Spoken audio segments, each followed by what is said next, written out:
tawagan ng pansin ng Commission on Audit. Bakit naman isang opisina lang ang pinipilit yung pusisain? Hindi ba masyadong halata namang pamumulitika yan? Ito po yung gusto nating liwanagin. Hindi po tayo laban sa pag-iimbestiga ng katiwalian. Ilagay po natin dahil. Sana man lang, kumuha sila ng ilang pang mga bahagi ng opisina na kagaya din ng pagkagamit ng confidential fund sapagkat ang layunin po raw ay makagawa ng batas. Kung talagang gusto ninyong gumawa ng batas, kasi po in aid of legislation, palagi po ito ang nagagamit, inquiry in aid of legislation. Nasa saligan ba? Kaya lang, meron pong limitasyon ang inquiry in aid of legislation. Ano po yung unang limitasyon? Kailangan po meron ka ng nakabalangkas na batang panukala. Hindi mo lang makumpleto. Dito lang kayo ha. Paano kay Alex ha? Nakakabili ka, baka meron impact ito sa ibang sector. Kaya tatawag ka ng mga tao na makatutulong sa iyo para sa ganun makumpleto mo ang iniisip mong panukala. Pagka ganun, alam niya kung sinong tatawagin. At alam niya rin kung anong itatanong niya. Hindi po ganun ang nangyayari ngayon. Dahil nga wala na pong rule of law. Basta na lang sila tatawag ng kahit sino sapagkat hindi naman po talaga ang layunin ay gumawa ng batas. Kung hindi pusigin ang taong gusto nila pusigin. Ito po ang nangyayari. Kaya nga po, dahil sa kagustuhan nila na talagang pusigin ng ICC ang Pangulong Duterte, alam po ninyo, yun lang ang tanging layunin. Sa 13 pagdinig ng Quadcom, 13, nakapaggawa lang sila ng isang batas na kahit siguro po high school graduate pagtatawanan niya yung kanilang panukalang batas. Bakit po? Yung definition na definition lamang po ng extrajudicial killing. Ay talaga pong matatawagan. Ayaw ko na pong babae niyo. Ibig sabihin, ang layunin talaga ay hindi in aid of kung hindi in aid of prosecution, in aid of persecution.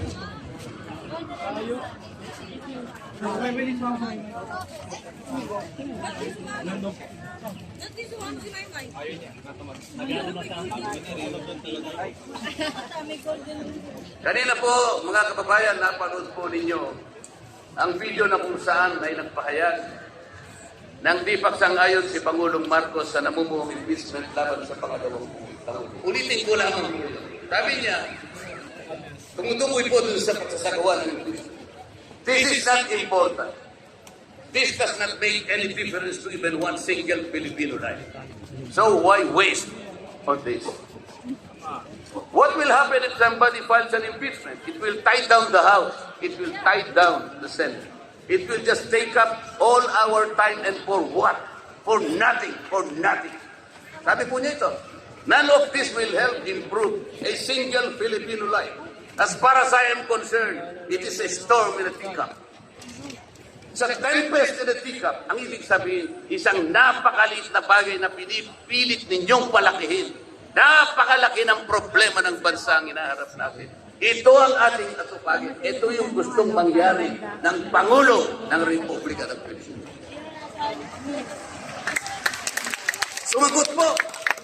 Sumagot po ang liderato ng House of Representatives. At sa isang bahagi, ang sabi po niya, ito po, kinuha ko lang yung isang bahagi sa isang mahabang manifesto ginawa niya. Sabi po ng House of Representatives, bilang tugon doon sa sinabi ng ating Pangulo. Dito lang. Sabi po niya, together, let us rally behind our President to protect and preserve the gains of democracy as we build a stronger, more united, and more prosperous republic. Pero nasaan po kaya? Nandito po kaya lahat yung mga sumama sa manifesto nito na sumusuporta na mag-rally tayo sa likod ng Pangulo. Tayo'y magkaisa upang panindigan yung nauna niyang pahayag na ang gusto nating unahin na pagkaisahan ay yung pagtugon, pag-address sa mga problema ng bansa. Nasaan kaya sila? Nandun kaya sila sa likod ng Pangulo o tayo lang lahat? Sa mga tuwid tayo pong lahat ngayon na sama-samang nagkakatipon ngayon na hindi ko mapilan kung ilang, baka meron 1 milyon po yata.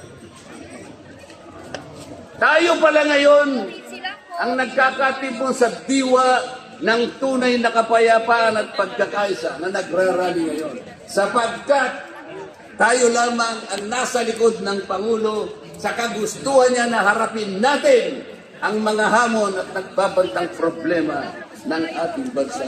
Sapagkat, sabi niya, totoo naman, ang impeachment ay hindi makapagbibigay kahit anong butil ng kabutihan sa buhay ng isang Pilipino. Bago po ako magtapos, ay nais ko pong sipihin dito ang butil ng kaalaman na inalaw sa isang 1957 Nobel na ang pamagat ay Atlas Shrugged ni Alice O'Connor, na kilala sa taburing Ayn Rand. Ang sabi po niya. Sa English muna po, pasensya na po kayo. When you see that in order to produce, you need to obtain permission from men who produce nothing.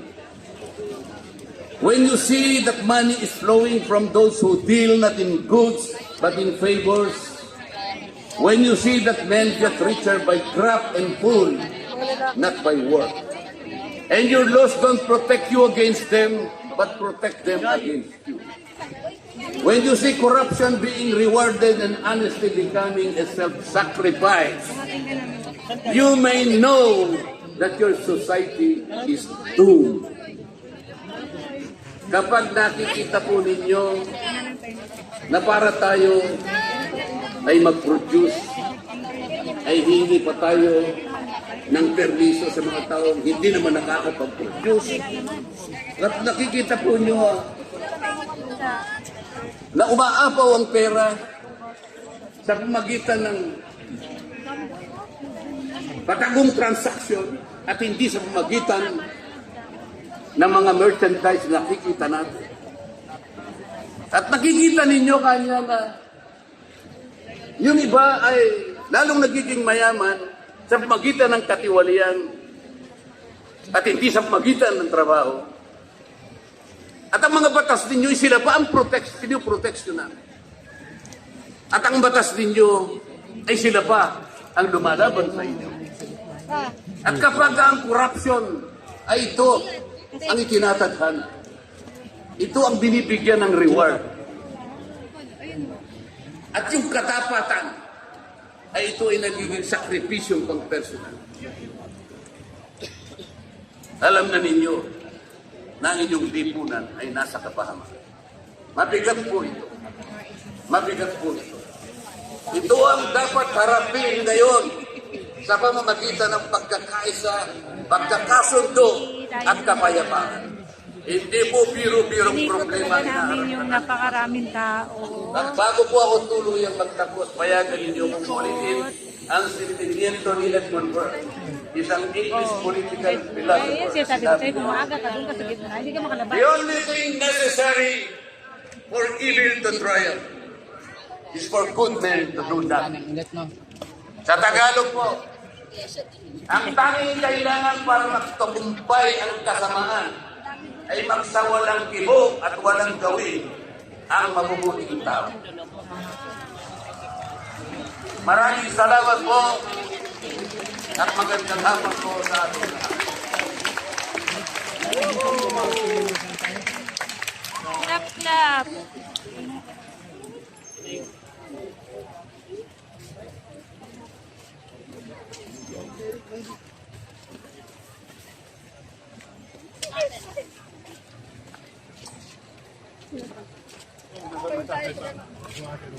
Grabe guys, ang daming tao. Ngayon naman po ay pakinggan natin ang kapatid na Adrian Tumanan kung saan ang pangalan ng mensahe. Ano tuman? Karnel.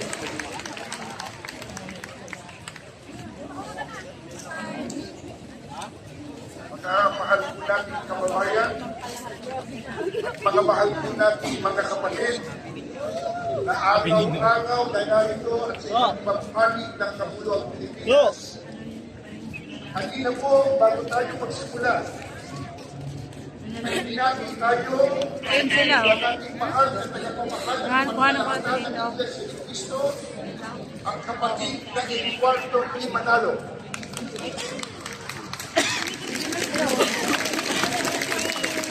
Hayaan niyo, kayo naman, ang bumati sa kanya ngayon. Sige. Sabihin po natin, magandang araw po, Ka Eduardo. Isa pa.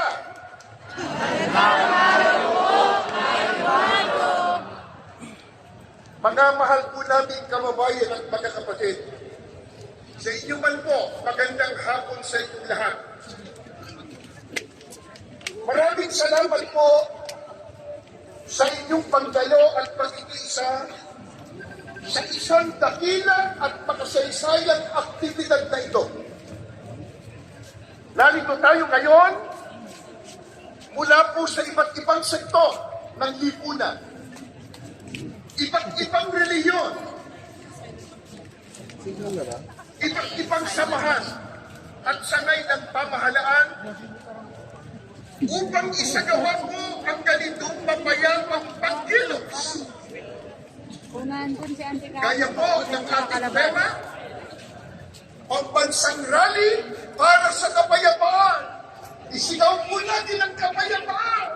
Kapayapaan! Kapayapaan! Kapayapaan!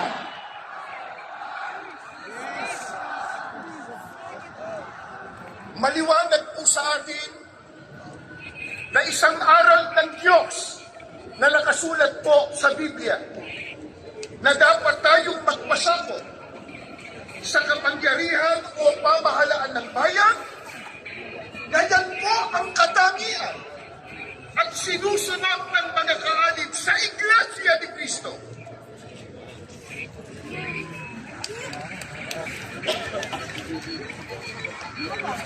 Patuloy din po nating iginagalang at pinaninindiganan ang simulain ng paghihiwalay ng pamahalaan at reliyon na itinatadhana po ng ating saligang batas.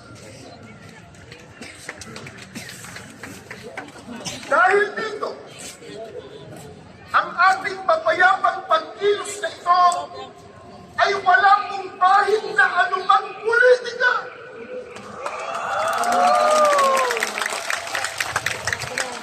Ni hindi po tayo naghihimasok sa mga pinuno ng ating bayan sa pag-ukit nila ng pamahalaan. Hindi po natin nais makialam sa pagpapatakbo ng pamahalaan ng ating bansa. Ano po ang nais ng maraming kababayan po natin at ng angaw-angaw na kaalib sa Iglesia ni Cristo narito ngayon? Ang nais po natin, ang maliit na piling na ngayon ay pinagsasama-sama natin sa ating rally, mapakinggan naman ng pamahalaan.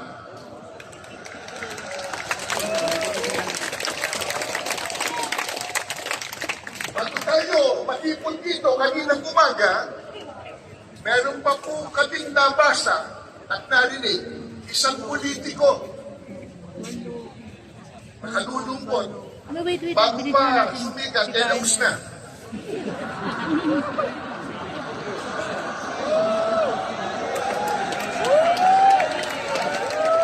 Nang makita po ang milyong ito, milyong-milyon, na dami ng tao, abay sinabi niya kanina, kahit marami yan, minurya pa rin sila.